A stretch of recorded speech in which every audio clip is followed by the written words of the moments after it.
Para pemirsa, puluhan korban robot trading viral Blast Global telah melaporkan dugaan penipuan investasi milik PT Trust Global Karya ke Polda Metro Jaya pada hari ini. Jumlah korban dugaan penipuan robot trading itu mencapai 20 ribuan member dengan total kerugian 1,5 triliun. Sebanyak 30 korban yang merupakan leader trading itu melaporkan 4 pemimpin viral Blast ke Polda Metro Jaya. Keempat terlapor itu terdiri dari Direktur Utama, Komisaris Utama, dan Komisaris PT Trust Global Karya. Adapun nama-nama terlapor itu adalah Rizky Puguh, Rizky Media, Putra Wibowo, dan Zainul Huda. Mereka mengatakan, kami sudah buat laporan untuk para pelaku, para pimpinan PT Trust Global Karya. Total ada 5 orang yang kami laporkan, ujar kuasa hukum korban Firman H. Simanjuntak kepada wartawan Rabu 23 Februari 2022. Melalui pelaporan tersebut, para korban telah membuat 2 laporan polisi dengan kerugian yang berbeda-beda. 2 pelaporan itu terregistrasi dengan nomor LP-B-955-2-2022-SPKT-Polda Metro Jaya dan LP-B-956-2-2022-SPKT-Polda Metro Jaya. Pengacara korban yang lain, Saiful Mehminin, mengatakan para terlapor menggunakan skema Ponzi dalam bisnisnya. Para leader memiliki sub anggota yang menyetorkan sejumlah dana dengan iming-iming profit melalui investasi robot trading viral Blast Global. Jadi mereka menggunakan skema Ponzi dan korban karena legalitasnya yang ditawarkan, kata Saiful. Saya sendiri belum mengecek ini ya, legalitas seperti apa yang membuat para member ini tergiur. Kita lanjutkan. Menurut Firman, para korban telah membuat laporan untuk para tersangka pimpinan PT Trans Global Karya. Para korban ini adalah leader yang diminta untuk mengumpulkan member. Dalam laporan ini, kata Firman, pihaknya membawa sejumlah bukti dugaan penipuan yang sudah diserahkan kepada penyidik. Barang bukti itu berupa surat perjanjian, polis, hingga bukti transfer. Korban itu 20 ribuan lebih ya yang kita naungi. Sekarang ada 20-an itu bukan member tapi leader. Ada ribuan di bawahnya, ini kan multi level marketing, ucapnya.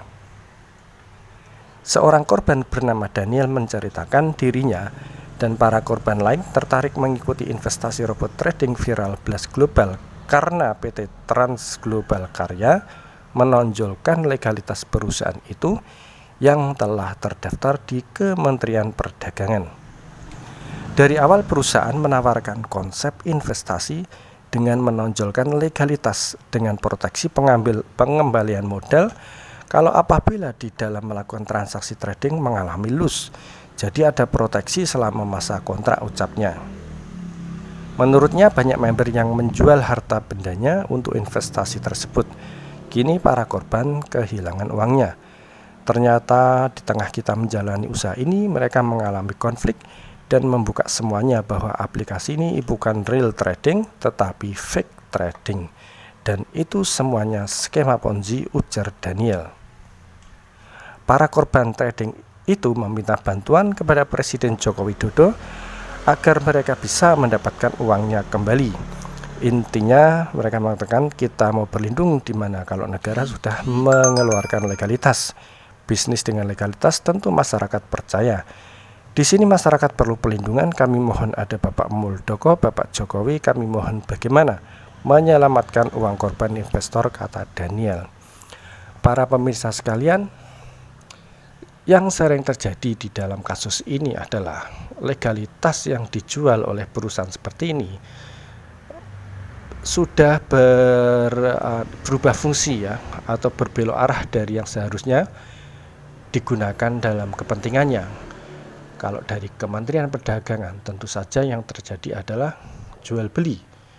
Namun mengikuti tren sekarang, entah bagaimana caranya para member ini tergiur sehingga membeli produk yang kemungkinan tidak berwujud, namun lebih pada ditonjolkan sisi-sisi iming-iming dan keuntungan, dan para member ini saya yakin disampaikan informasi di mana informasi tersebut mengarahkan untuk mereka berinvestasi, sehingga rata-rata mereka yang mempunyai uang tersimpan di bank itu menganggap, oh kalau saya simpan di bank dengan deposito atau tabungan biasa hanya dapat sekian, akhirnya mereka investasikan di sini ya. Nah, di sini sudah berubah fungsinya para pemirsa sekalian. Terlebih lagi apabila mereka menuntut kepada kepala negara atau menteri yang terkait untuk melakukan proses pengembalian uang, itu adalah hal yang sangat mustahil dan belum pernah terjadi. Bagaimana mungkin akan bisa dikembalikan?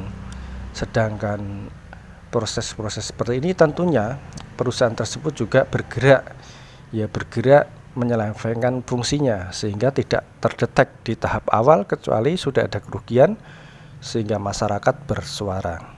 Kita harus masih ingat kasus-kasus misalnya di Bumi Putra atau di Jiwasraya, sampai saat ini tentunya kan juga yang jelas-jelas dilindungi oleh negara dan resmi itu juga membutuhkan penyelesaian yang bertahun-tahun, membutuhkan pendanaan yang harus direncanakan sedemikian rupa, apalagi ini adalah suatu badan bisnis yang tidak di bawah negara langsung. Jadi sangat tidak mungkin pemerintah akan mengganti keuangan atau kerugian para member ini. Jadi memang masyarakat selama ini kurang edukasi ya. Orang memiliki uang tidak tentu pintar, sehingga dia merasa bahwa dengan uang yang dia miliki dia bisa menaruh di sana sini, dia bisa menghasilkan keuntungan lebih, dan celah inilah yang dimanfaatkan oleh entitas-entitas usaha untuk menggelar dagangan mereka yang bergedok dengan tren yang sedang ada sekarang, trading lah atau apa ya, informasi yang sedemikian rupa dibangkitkan dengan para influencer yang sangat gegap gempita, membuat orang terpesona sesaat sehingga akhirnya mengalihkan uangnya yang tadinya sebenarnya sudah aman, namun karena ingin mendapatkan sesuatu yang berlipat lebih dari level keamanan akhirnya menjadi loss. Demikian, semoga informasi ini bermanfaat untuk kita semua. Salam cerdas.